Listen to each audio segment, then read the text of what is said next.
But let's talk about coaching. Because coaching is a thing in the NBA, right?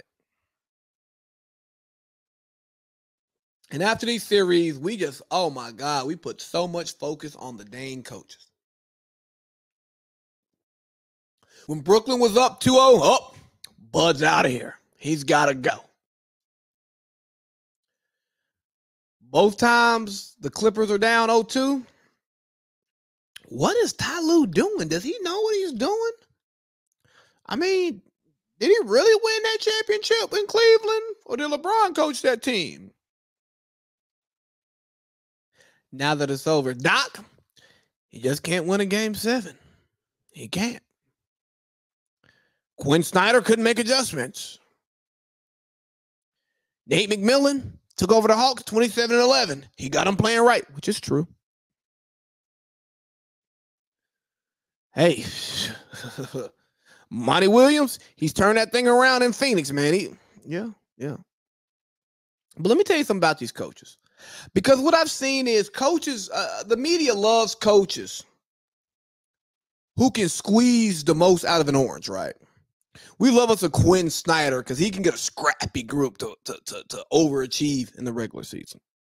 We like a Brad Stevens who can get a young group of guys to overachieve but not make the finals. We love a Nick Nurse who can, put a team together, tactician, all that stuff. We love that stuff, right? But what I think a lot of the media fails to do, because you have your Bill Simmons of the world, you have your Kevin O'Connors of the world, you have your Nick Wright of the world, and even a Skip Bayless will come in and they will murder a coach after a lost game, after a lost series. But let me tell you something. These coaches are orange juice. These coaches are lemonade. And I'll tell you what, nobody ever came to the bar to drink lemonade. They come to get top shelf liquor. And that's what the players are. We've had all this talk about coaches not being able to coach. And again, there are some coaches who can't coach. And when the black coaches struggle to get jobs, a lot of times they take jobs, bad jobs, just to get the job because they don't know if they're going to get a job, and they fail. And then it sets other black coaches back from getting jobs, right? But like I said, nobody goes to the bar for chasers. And coaches are chasers. The players are the liquor.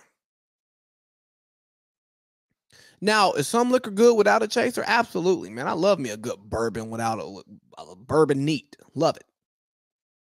But every now and then, if you mix it, it becomes a bit more palatable. You still get the feeling you want, and it works, right?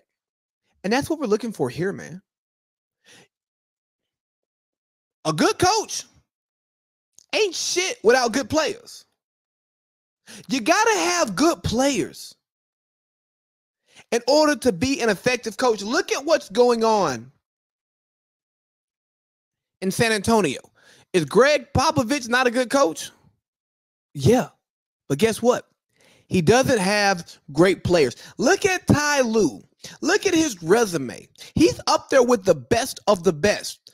Fortunately for Ty Lue, the reason why he's been able to build this great resume is because he's taken good jobs. He got the LeBron job in Cleveland. And when Cleveland started the rebuild, gone. He got the Clippers job with Kawhi and Paul George. And guess what? He had them in the Western Conference Finals for the first time in franchise history. Why? Because he can coach. Now, y'all going to tell me that Brad Stevens is the best coach in the league. Y'all going to tell me that Nick Nurse is the best coach in the league. You're going to tell me that Quinn Snyder, best coach in the league. You're going to give Mike Budenholzer coach of the year. He won one playoff game. Nate McMillan, Eastern Conference Finals. Ty Lue, Western Conference Finals. Monty Williams, Western Conference Finals.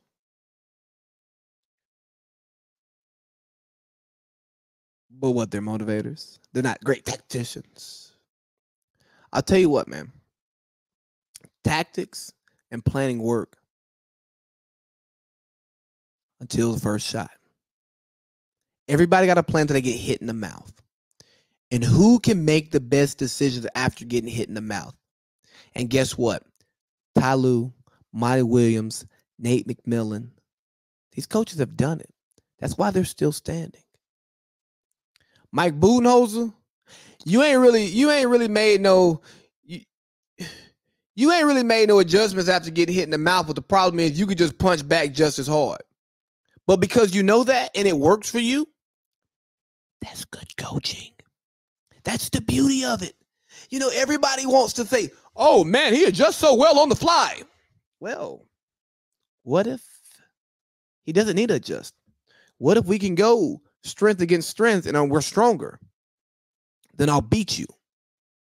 You know, like I look at Ty Lue and Steve Nash, right? And I think Ty Lue and Steve Nash provide one of the best dynamics of coaching in the NBA playoffs. Maybe even in the entire league. Oh, that's the wrong one. That's what I'm going to say, something crazy. So, look at this. You have Steve Nash, two-time MVP Hall of Famer. Great NBA player, turned coach. Now you have Ty Lue, who was more of a role player. More known for getting stepped over by Allen Iverson, despite winning a championship that year.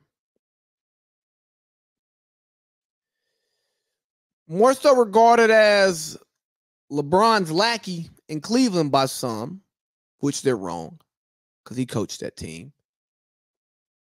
Came back from 1-3 against the Golden State Warriors, 73-9. And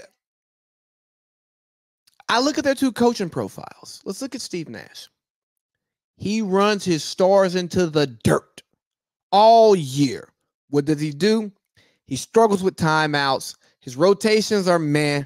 He has a very short bench, and he plays the hell out of his guys. Why? Because he was a superstar. He's like, if I'm out there on the court, we win the game. Even though I trust my teammates, I need to be out there for us to win the game, to make stuff happen. Which is why James Harden and KD played damn near full games down the stretch, even though James Harden is hurt. Kevin Durant is tired. He rides the stars because he was a star. But then you got Ty Lue. Somebody who goes, I got 12 men on this roster, and I have 12 men on this roster for a reason, and I'm going to play them. Because Ty Lue was a role player. Ty Lue was that sixth man on the bench, that seventh man on the bench, that eighth man on the bench, that ninth man on the bench, that 10th man on the bench. And he understood that sometimes I'm not going to get to play today, but I got to be ready when my number gets called. Somebody got hurt. Oh, I got to step up. I got to go ball. Oh, it's my matchup today. Oh, look, let me step in and go ball. And if I don't take care of business, I won't play. And that's how he coaches his team. One day Kennard doesn't play. Another day he plays 25 minutes. One day Rondo's in street clothes, and then the next game he's playing his ass off. Terrence Mann gets little minutes, then he scores 39 in a closeout game. Why? Because, see, Ty Lue trusts his roster. Because he was there on the roster, and he knows what those players do, what they put in, and what it takes to be a great bench player, because he was a good bench player, and he trusts his bench players because he had a coach who trusted him.